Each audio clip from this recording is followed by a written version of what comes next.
So, a little bit of discussion before we have a bit of a sing.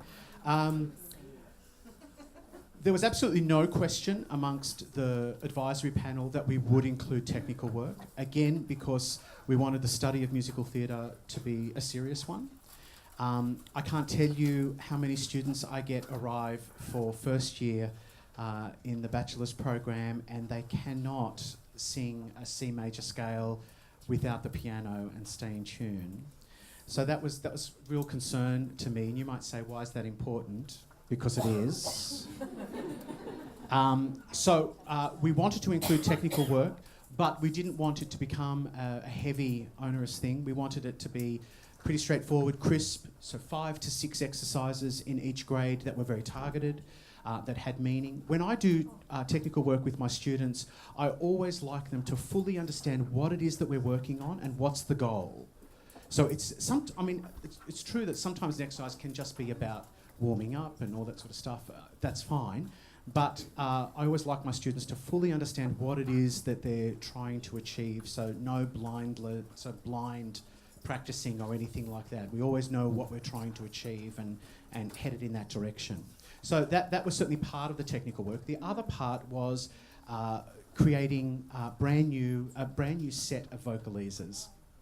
This was, I think, really scary for me at the beginning. I don't consider myself a composer. I love arranging other people's material, and I'm more than happy to take someone else's work and change it. So I'm happy to do that. But writing brand new stuff I thought was terribly frightening. And Rachel and I work together. Rachel lives in Sydney and I live in Armidale in New South Wales. So a lot of this was done over Skype and telephone calls and all that sort of stuff. We had only 12 days in which to write the vocalisers. So we literally did sort of one a day and then reviewed them, and they were actually finished by New Year. They were pretty much done.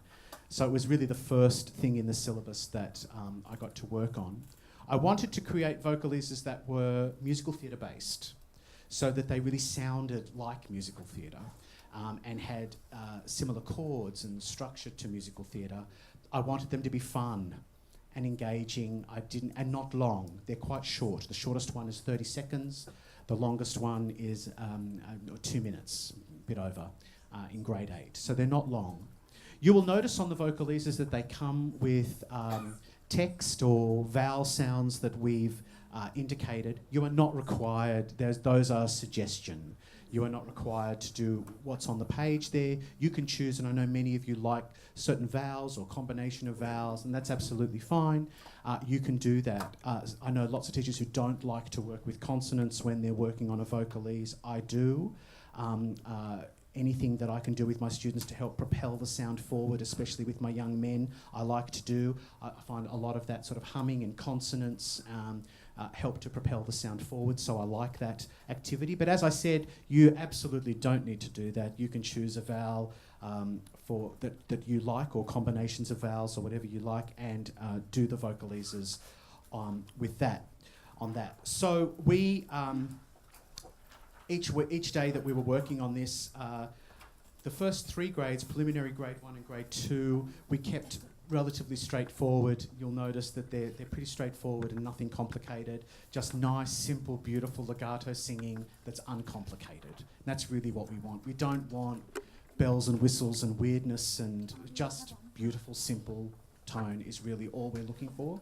From grade 3, as I mentioned before, there's a distinct shift, and you'll see that as we sing through it today. Rachel and I tended to choose a composer. Well, actually, I chose the composer and said to Rachel, hey, what about this composer? And we would look at their material and we would write the vocalise around their sound, how they treated chords, how they dealt with piano accompaniment, their melody lines, and sort of as an influence would structure the vocalise around that. So I'll fill you in along the way about what we were thinking when we did that.